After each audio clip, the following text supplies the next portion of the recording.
Capítulo 1, versículos de 3 a 5. Veja aí se seu irmão não tem Bíblia e compartilhe a palavra de Deus com ele. Pode ser que alguém tenha esquecido a Bíblia.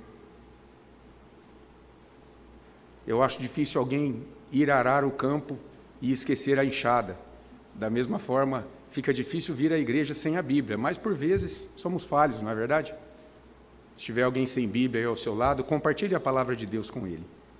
2 Timóteo, capítulo 1, de 3 a 5, diz assim a palavra de Deus: Dou graças a Deus, a quem desde os meus antepassados sirvo com consciência pura, porque sem cessar me lembro de ti nas minhas orações noite e dia. Lembrado das tuas lágrimas, estou ansioso por ver-te, para que eu transborde de alegria. Pela recordação que guardo de tua fé sem fingimento, a mesma que primeiramente habitou em tua avó Lóide e em tua mãe Eunice, e estou certo de que também em ti. Até aqui a palavra de Deus. Vamos orar mais uma vez? Santo Deus e Pai, em nome de Jesus Cristo, clamamos o auxílio do teu Espírito Santo nesta hora. Ilumina a nossa mente, ó Deus, aquieta o nosso coração, porque somos pecadores, Senhor. Tu conheces a nossa estrutura. Somos pó e pecado, tão inquietos diante do Senhor. Mas que nessa hora, Deus, o Senhor nos centralize aqui, diante da Tua palavra, para que possamos aprender as verdades reveladas pelo Senhor na Tua palavra e possamos assim vivê-las para a Tua honra e glória. Fala conosco nessa hora, Deus. Nós precisamos do auxílio do Senhor. É o que te pedimos em nome de Jesus. Amém. Meus irmãos, talvez você já tenha ouvido a expressão fulano é um santinho do pau oco. E a origem dessa expressão, na verdade, diz muito do seu significado. No período colonial, quando o Brasil era colônia de Portugal, para fugir dos fiscais da coroa portuguesa que recolhiam boa parte do ouro aqui encontrado, as pessoas então faziam imagens religiosas de madeira, mas deixavam elas ocas, e enchia-as de ouro à medida que o minério precioso era encontrado. Então, trazendo isso para o lado espiritual, de santo aquilo só tinha a aparência, porque no seu interior estava escondendo um delito, na verdade. Estava servindo para esconder ouro. A imagem religiosa de fora escondia um crime no seu interior. Havia uma espécie, então, de dissimulação. Então, quando se diz que alguém é um santinho do pau oco, significa que na aparência essa pessoa é muito piedosa, mas no seu interior, o seu coração está distante de Deus.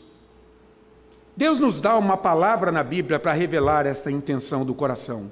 É o hipócrita, o dissimulado, alguém que é fingido em sua fé. Irmãos, não é possível ser cristão do pau oco.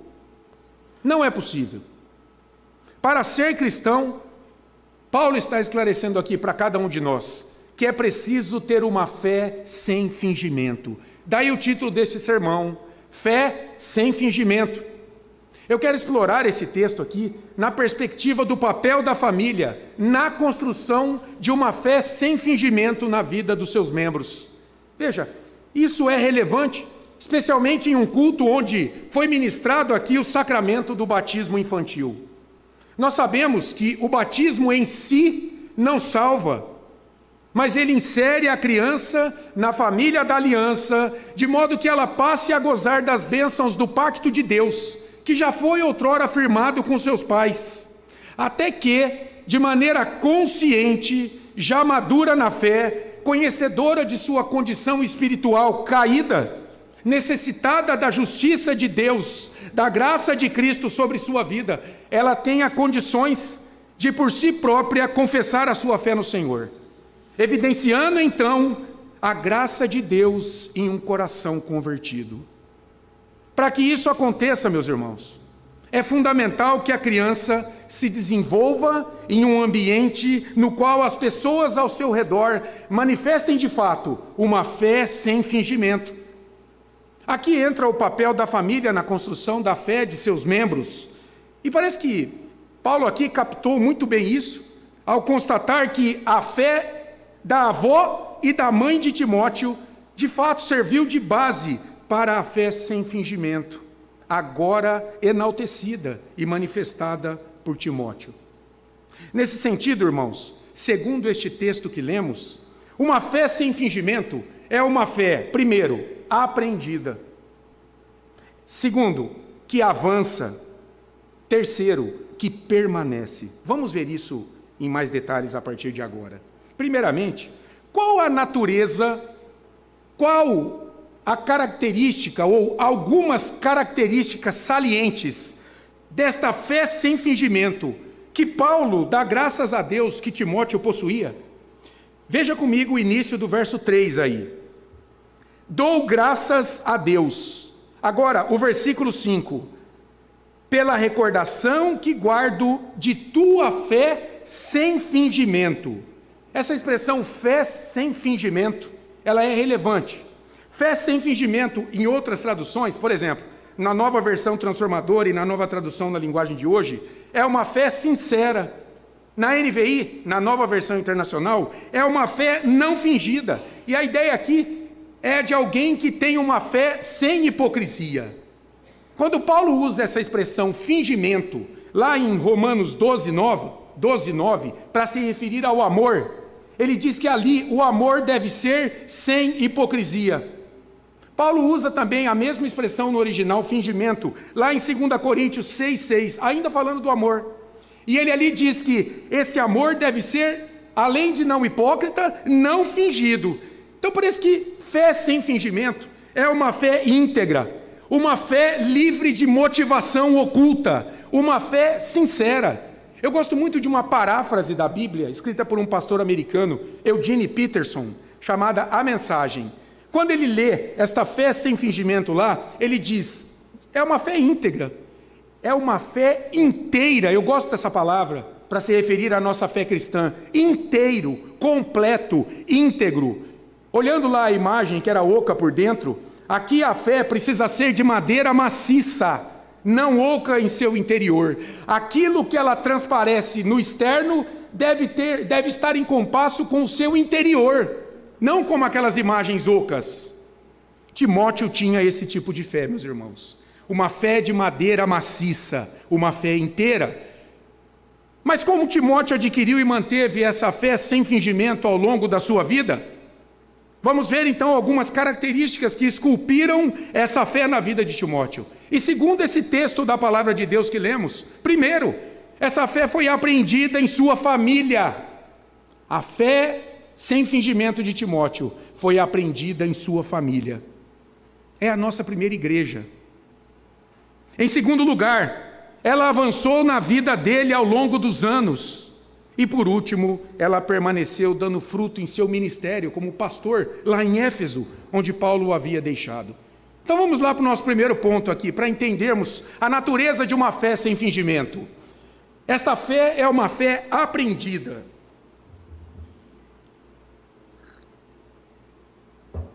Uma fé sem fingimento, ela tem por base uma fé aprendida. Veja, não é uma crença que nasce no vácuo.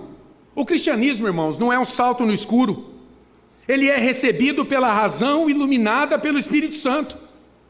O povo de Deus não é um povo ingênuo. O povo de Deus é um povo que crê, que tem uma fé com fundamentos. A fé cristã é uma fé racional. Ela é uma fé compreensível pela mente no poder do Espírito Santo. Você não crê em qualquer coisa. Você crê naquilo que Deus revelou em sua palavra, de maneira racional. Paulo faz um paralelo aqui entre o aprendizado da sua própria fé, a de Paulo, e a fé de Timóteo, seu filho espiritual, como ele o chama aí no versículo 2 do texto. Veja o que ele diz no versículo 3. Dou graças a Deus, a quem desde os meus antepassados sirvo com consciência pura, porque sem cessar me lembro de ti nas minhas orações noite e dia. Preste atenção no que Paulo está dizendo aqui. Dou graças a Deus a quem desde os meus antepassados. Essa expressão é interessante aqui também. Desde os meus antepassados. Lá na Nova Versão Transformadora a gente lê assim: como os serviram meus antepassados. como o serviram os meus antepassados. E essa palavra antepassados, afinal de contas, quem são eles? Que antepassados Paulo está se referindo aqui?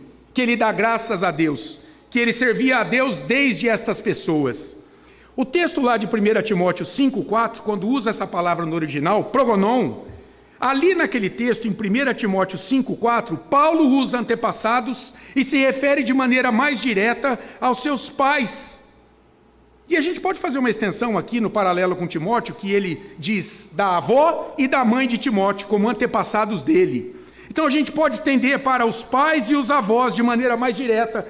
Paulo, quando está usando nesta carta a palavra antepassados, está de maneira mais direta se referindo de fato aos seus pais e aos seus avós. Eu penso que a ideia de Paulo valorizar a sua atual fé cristã, olhando para o aprendizado que teve com sua família no passado, serviu para que ele olhasse agora para Cristo, para Jesus Cristo, e visse nele o cumprimento de todas as promessas de Deus quanto à redenção do seu povo. Então, Paulo, agora como cristão, ele faz uma nova leitura do plano da salvação do povo de Deus, à luz do evangelho revelado por Jesus Cristo a ele.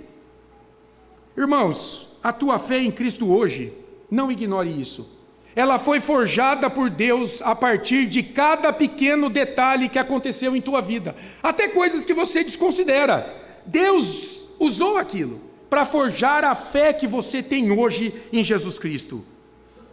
Veja bem, algumas pessoas, quando destacam a natureza da minha fé atual em Cristo, elas parecem esperar que eu maldiga a fé que aprendi na minha família enquanto católico romano. Parece que elas querem que eu fale mal disso, desse meu passado. Veja bem, irmãos, guardadas as proporções, quando eu olho para trás, eu dou graças a Deus por ter nascido em uma família católica, onde aprendi a amar a doutrina cristã. Eu poderia ter nascido no berço do espiritismo, da seita das testemunhas de Jeová, ou do islamismo, e estaria afastado de Cristo.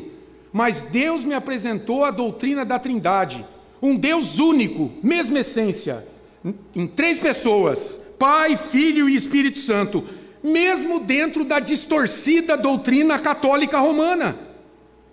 Eu simplesmente não posso desconsiderar isso. Paulo havia aprendido a amar a Yahvé dentro do judaísmo. Quando encontrou Cristo, aprendeu a amar Cristo como o Messias de Yahvé, que ele conhecia no judaísmo. Veja a importância do seu aprendizado no passado, a partir de sua família judaica. Pensando nisso, ele faz agora um paralelo com o que aconteceu com Timóteo. Ele diz no versículo 5 que a fé de Timóteo havia primeiro habitado em tua avó Lóide e em tua mãe Eunice. Timóteo havia aprendido a fé cristã que agora professava com sua mãe e avó.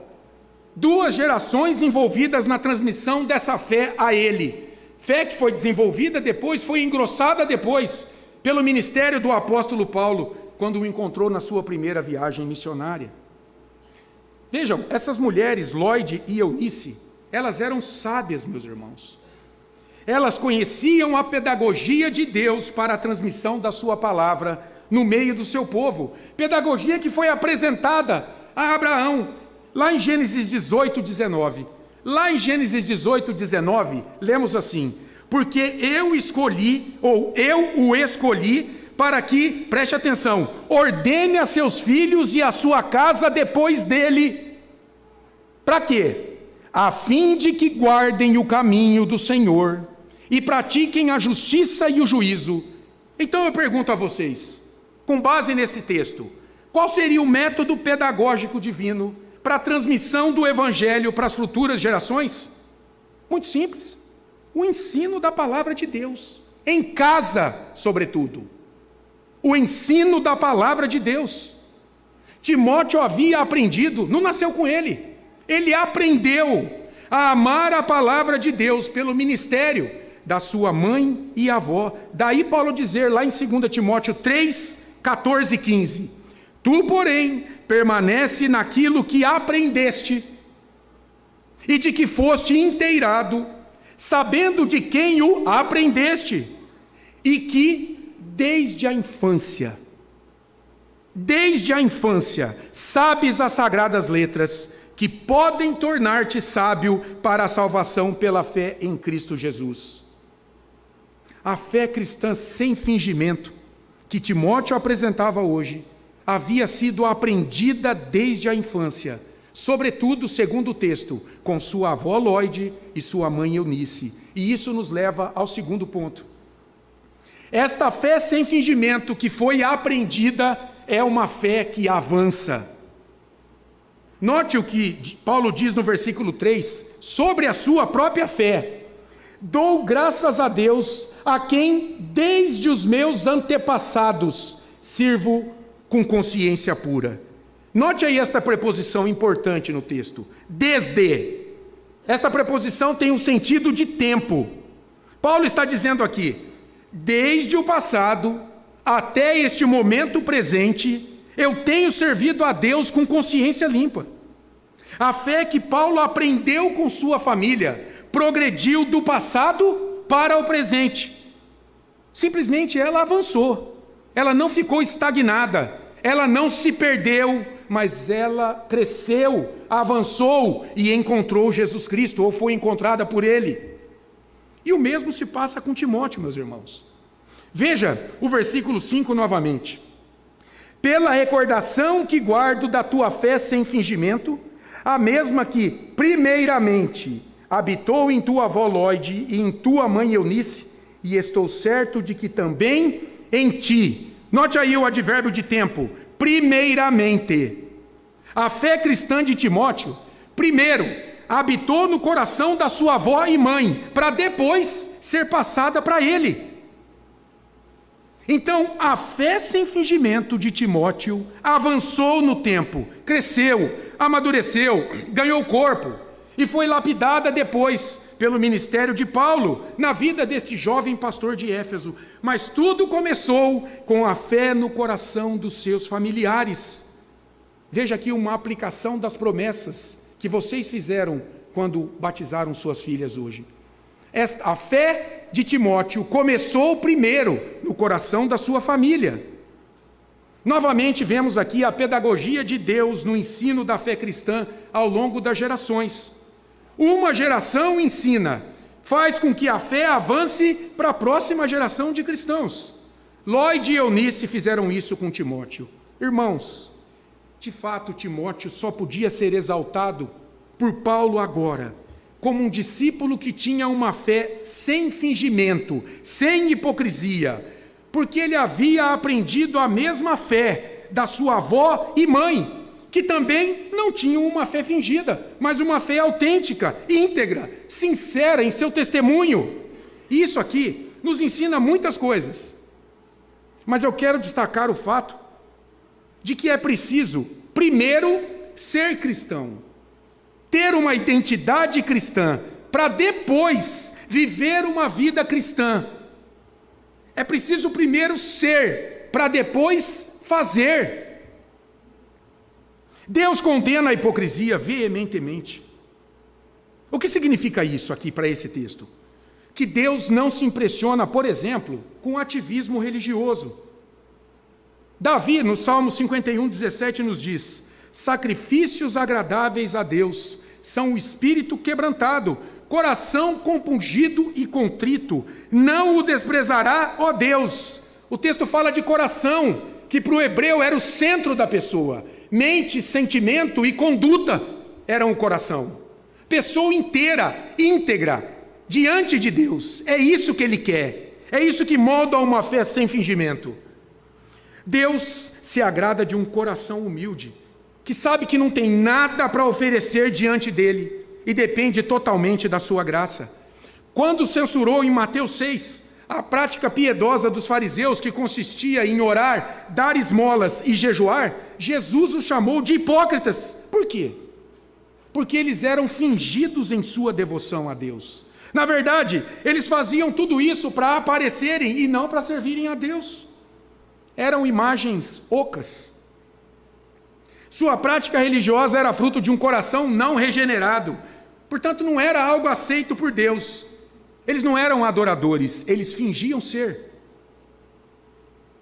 Timóteo tinha uma fé não fingida, porque havia aprendido isso com sua família e estava vivendo essa fé em seus dias ali na condução da igreja em Éfeso.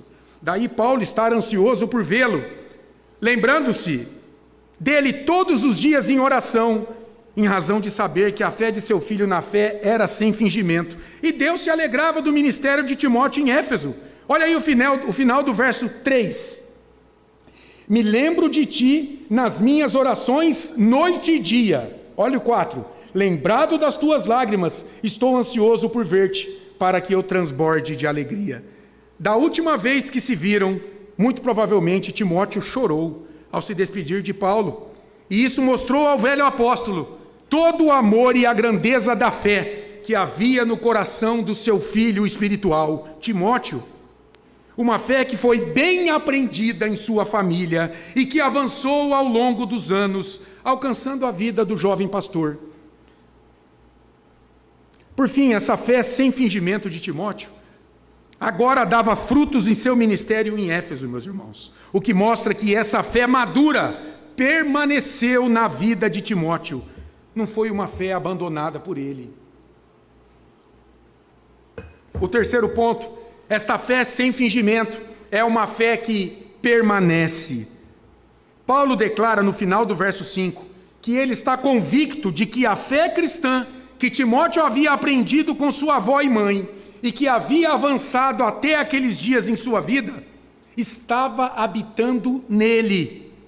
E o tempo aqui no original é o particípio presente, uma ação que acontece hoje de maneira continuada. Estava habitando nele. Vamos ler novamente esse versículo 5. Preste atenção. Pela recordação que guardo da tua fé sem fingimento, a mesma que primeiramente habitou em tua avó Lóide e em tua mãe Eunice, e estou certo de que também em ti. Veja aí o final. E estou certo de que também em ti. Em outras traduções, a gente lê assim: e sei que em você essa mesma fé continua firme. A Nova Versão Transformadora. A Nova Tradução diz assim: e tenho a certeza de que é a mesma fé que você tem. E a NVI nos diz: estou convencido de que também habita em você. Paulo diz que essa fé de Timóteo, primeiro, ele usa um verbo importante, habitou na avó e na mãe dele. Veja, habitou aqui tem dois significados, principalmente, ou principais. Habitou significa, primeiro, uma fé que se estabeleceu, firmou residência permanente. Aqui é o sentido de permanência da fé, mas tem um outro sentido importante. Habitar aqui no original tem o sentido de influenciar a vida da pessoa. É uma fé que habita, que tem residência permanente, mas não fica inerte. Ela caminha, ela tem eficiência, ela influencia a vida de alguém. E o sentido aqui de habitar é no sentido de eficácia. Mas o que significa isso, Rogério? Significa que a vida piedosa da avó e da mãe de Timóteo era a evidência da permanência e da eficácia desta mesma fé cristã na vida de Timóteo na atualidade. Era a mesma fé. Veja o testemunho da família, irmãos, como instrumento de construção da fé deste jovem pastor, de Timóteo.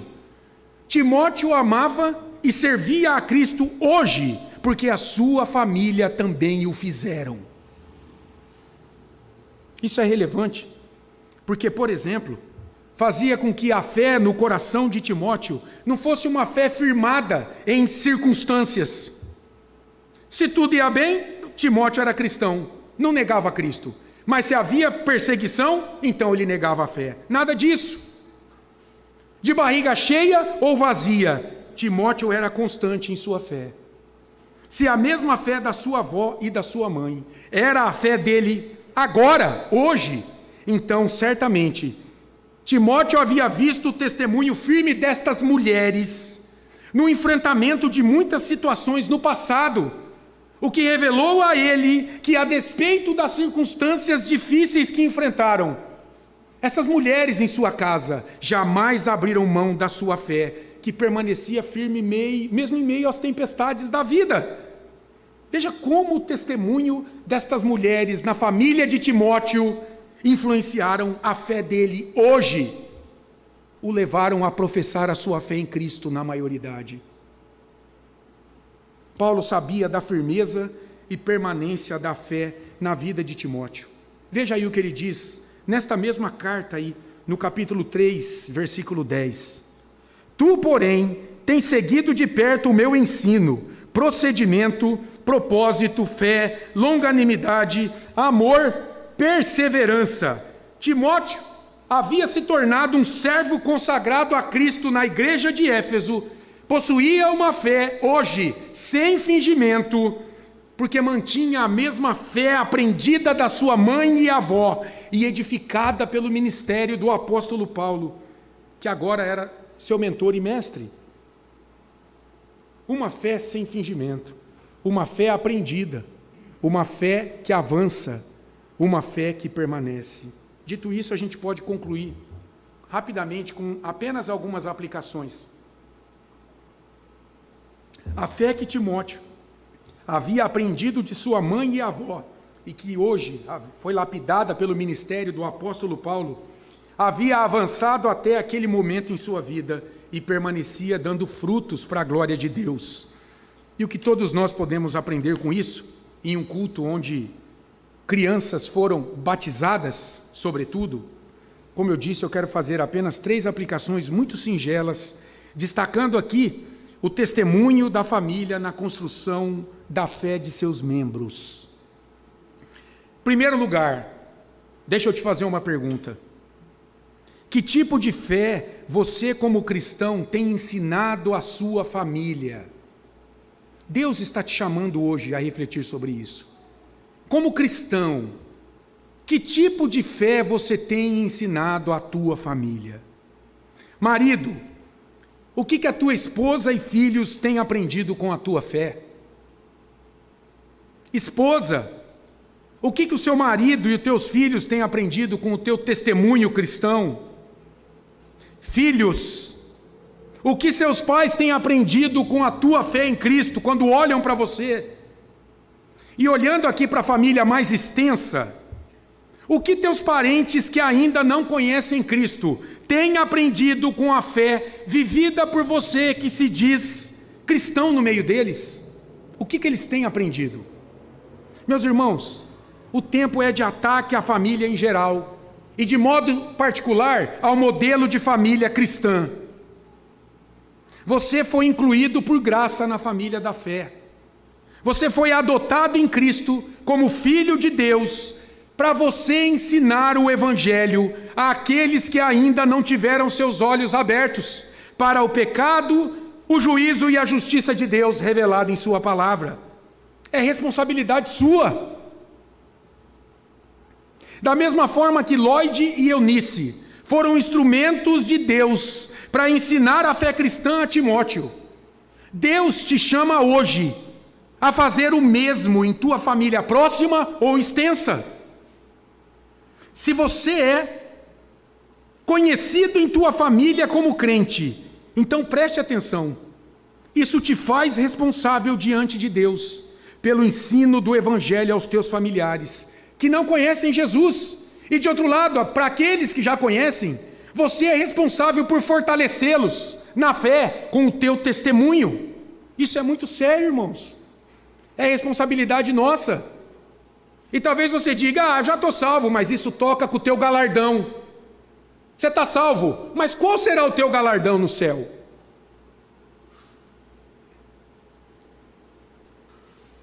Qual o legado da tua fé para a tua família?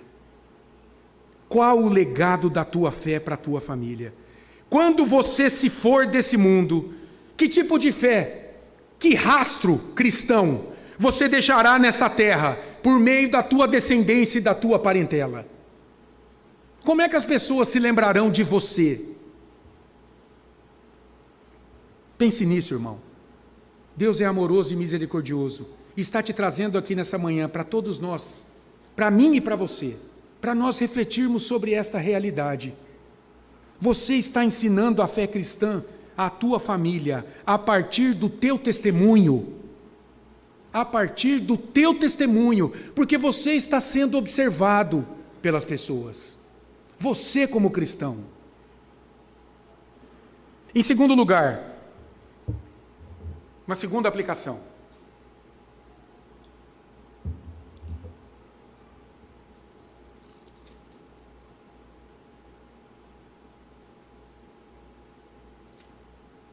Veja, não cobre do teu cônjuge, não exija dele, dos teus filhos ou dos teus parentes mais próximos aquilo que você não é.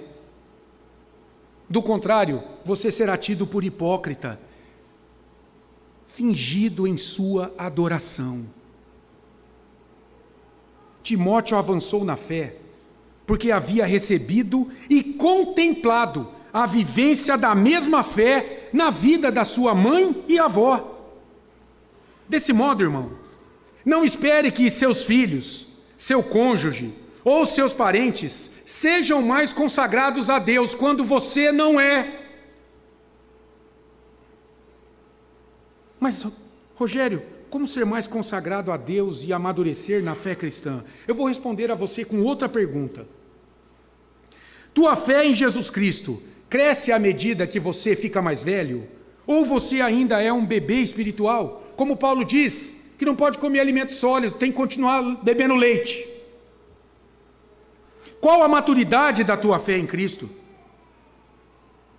Marido, sua mulher olha para você como um servo maduro de Cristo? Mulher, teu marido te considera uma esposa sábia que edifica o lar? Filhos, teus pais são exemplos de cristãos e você é exemplo de filhos tementes a Deus diante deles? Ou vocês são exemplos de filhos cristãos tementes a Deus diante deles? E se você não é casado, como é que a tua parentela te considera na maturidade da tua fé? Será que você é respeitado como crente? Ou será que você muitas vezes é objeto de deboche, porque não manifesta no meio daqueles que não conhecem Jesus uma convicção forte a respeito da tua fé? Irmãos, a fé cristã não retrocede. A fé cristã sempre avança na vida do crente, daquele que manifesta uma fé não fingida, e avança em conhecimento e em testemunho de vida. É um conhecimento, é uma doutrina que redunda numa ortopraxia, numa prática cristã. Isso é assim, não porque você é bom, mas porque é o Espírito Santo quem te impulsiona dia após dia, day by day, dia após dia, a sempre buscar mais conhecimento e vivência dentro daquilo revelado por Deus em sua palavra. Timóteo foi ensinado por sua família nos fundamentos da fé, que depois foram engrossados pelo ministério do apóstolo Paulo. E tudo isso foi assim, porque Timóteo decidiu avançar na fé. Ele não decidiu apenas ser um bom teólogo. Ele não decidiu ser apenas um bom religioso, sem uma boa doutrina. Não, ele decidiu ser um cristão, que tinha conhecimento, mas caminhava com ele nos seus dias, cuja boca, a mente, as mãos, os pés, o coração, refletiam a doutrina que havia nele. As igrejas hoje estão lotadas, mas há poucos convertidos. As igrejas estão inchadas, e inchamento no corpo não é sinal de vida sadia. Quando o corpo está inchado é porque há alguma doença, há alguma enfermidade.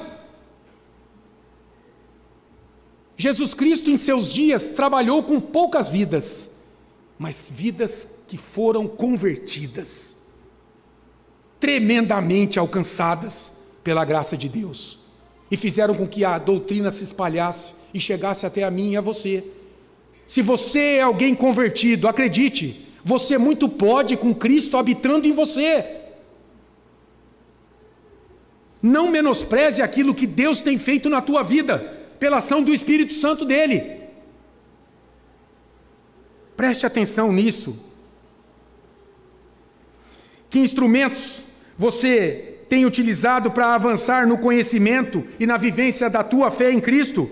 Vimos um meio de graça que hoje você participou dele, a ceia do Senhor, que te fortalece na fé em Cristo, te traz força espiritual. Você participa da escola dominical, meu irmão. Você participa dos cultos com regularidade. Você participa das reuniões de oração e estudo da igreja. Você medita na Bíblia e ora diariamente. Que importância tem participar do sacramento para você? Você troca o culto pelo jogo de futebol? Veja, são meios de graça que Deus usa para fortalecer a nossa fé, nos santificar, esculpir a imagem e o caráter de Cristo cada vez mais em mim e você. Essa é a vontade de Deus. Está lá em Romanos capítulo 8. Que Jesus seja formado em nós. Isso é uma luta diária. Você não sabe como eu subi aqui nesse púlpito hoje. Tudo isso, irmão, vai te levar a crescer na graça e no conhecimento do Senhor Jesus.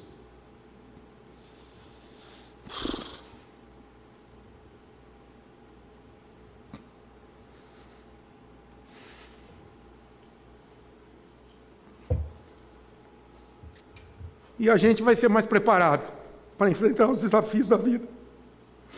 Veja, irmão, eu e você, com toda a dor que esse mundo nos traz, você precisa avançar no conhecimento e na vivência da tua fé. Senão você vai ser um crente fingido na tua adoração. E por fim, a tua fé em Cristo ela é constante em qualquer situação. Você é uma pessoa íntegra? Ou será que você age segundo as circunstâncias? Marido, você é uma pessoa na igreja e outra em casa e no trabalho? Mulher, você é uma pessoa na igreja e outra na família, ou no trabalho, ou no salão? Filhos e também jovens, adultos, vocês são crentes na escola, no grupo de WhatsApp? Seu celular é convertido? Você é crente na mídia social em geral? Ou será que vocês acham que podem ser descolados fora da igreja? Até mesmo negar que vocês participam de alguma igreja? Será que você faz isso? Família da fé, a tua fé em Jesus Cristo permanece firme nas festas de familiares incrédulos? Ou você faz vista grossa para piadas indecentes contadas? Talvez você dá até risada junto. Será que você apoia traições orquestradas? Você apoia a escapadinha do primo casado? Será que você aprova a maledicência entre familiares? A roda dos escarnecedores está lá, rolando solta, e você como crente no meio dela. Enfim, irmão, a tua fé em Cristo permanece firme em qualquer lugar. Timóteo foi elogiado por Paulo, porque a fé daquele servo permanecia firme, dando frutos para a glória de Deus em qualquer lugar. Isso também Timóteo havia aprendido e visto no testemunho da sua avó e mãe, sobretudo. Agora, de maneira bem particular, eu gostaria de dizer ao Dave e a Mel, pais da Marina e da Helena, que receberam o batismo hoje. Preste atenção numa coisa. É verdade, vocês como pais não podem garantir que no futuro esse sacramento do batismo que hoje suas filhas receberam se converterá em uma pública profissão de fé em Jesus Cristo, como único e suficiente Salvador da vida delas. Vocês não podem garantir isso, nenhum pai pode. Mas o que Deus e suas filhas esperam o tempo todo de vocês, como pais cristãos, é o que já foi dito aqui hoje. Que vocês se esforcem, lutem, e vai ter que ter luta, para viverem a fé em Cristo diante delas, o tempo todo, de modo a ensiná-las nas pequenas coisas a palavra de Deus, os caminhos, os princípios, os valores do Senhor. Para quê? Para que a fé delas amadureça e avance no tempo, produzindo o fruto de santidade que permaneça em suas vidas. Fruto esse, do qual a maior evidência, Dave e Mel, será a entrega da vida delas numa pública profissão de fé no tempo oportuno. Isso dependerá muito do ministério de vocês, como pais. Então, meus caros, desse modo, o maior amor que vocês podem dar a essas meninas é conduzi-las até Jesus Cristo. Isso vocês farão a partir do testemunho das suas próprias vidas. Essa responsabilidade de pais cristãos foi dada por Deus a vocês. E vocês não podem delegar ela, nem para a igreja, nem para a escola, nem para uma associação, nem para a creche, para nada. Essa responsabilidade da pública profissão de fé delas, claro, tirando aqui a doutrina da eleição de Deus, porque no final das contas, Deus precisa elegê-las. Mas vamos deixar isso aqui de lado e vamos olhar para a nossa responsabilidade. A nossa responsabilidade é conduzir os nossos filhos nos caminhos de Deus. Agora uma palavra final para a igreja, para toda a igreja. Talvez, meu irmão, você não tenha a família que sonhava, mas sabe qual é a boa notícia para você? Deus, por graça, te incluiu na família dele. Deus, por graça, te fez membro da família da fé. Não há nada mais sublime. Nós não entendemos isso. Mas não há nada mais sublime neste mundo, neste mundinho caído, mais importante para um ser humano do que ter sido adotado em Cristo para pertencer à família de Deus. Porque essa não é uma família qualquer. Essa é uma família que tem um status espiritual, que não depende do que eu e você façamos, mas dependeu daquilo que o Filho de Deus fez por nós, em uma cruz, ao te livrar desta cruz pelos teus pecados. Você foi incluído de maneira grandiosa na família que foi alvejada no sangue do Cordeiro, na família que tem sido conduzida pelo Espírito Santo de Deus ao longo dos séculos, e que irá habitar com Ele pela eternidade. Você não queimará no fogo do inferno. Você habitará na Nova Jerusalém, em uma cidade celestial que tem fundamentos dados pelo próprio Deus. Preste atenção nisso e valorize este novo status espiritual que Deus te deu. Você pertence à família dele, família que foi comprada pelo sangue do Filho dele. Você deve se alegrar nisso, meu irmão, para que você tenha força para lutar contra a tua antiga natureza e produzir o fruto de santidade que glorifique a Deus. E eu quero dizer para você que ainda não é cristão, se você está aqui nesta manhã e ainda não é cristão, se você ainda não entregou a tua vida a Cristo, então faça isso hoje mesmo, porque você não sabe se você chega na esquina. E se você morrer sem Cristo como teu Senhor e Salvador, você irá para o inferno eterno. Se você ainda não entregou a tua vida a Cristo, esse é o momento. Faça isso. Peça que Deus derrame sobre a tua vida o Espírito Santo dele. Confesse em oração os teus pecados. Entenda que você sem Cristo é um miserável de um pecador. Você caminha debaixo da ira de Deus e há um juízo terrível reservado para você, se Jesus Cristo não for de fato o teu Senhor e Salvador. Mas faça isso em oração. Confesse os teus pecados, se arrependa de teus pecados, lute para abandoná-los a cada dia, e firme um compromisso sério com Jesus e com o reino dele neste mundo, rejeitando tudo aquilo que Deus rejeita na palavra dele. Rejeite, lute, abandone. Você está vendo TV, passa algo ali que não convém, mude de canal na hora. Não importa se o filme está empolgante, não dê ibope para aquilo. Cuidado com o que você ouve, cuidado com o que você vê. Jó fez um pacto de santidade com os olhos dele, para não colocar diante dele coisas abomináveis. Será que você é simpatizante com a parada gay? Será que você ainda assiste novelas? que divulgam o divórcio como a primeira opção quando um casamento não vai bem. Será que você dá ibope para isso?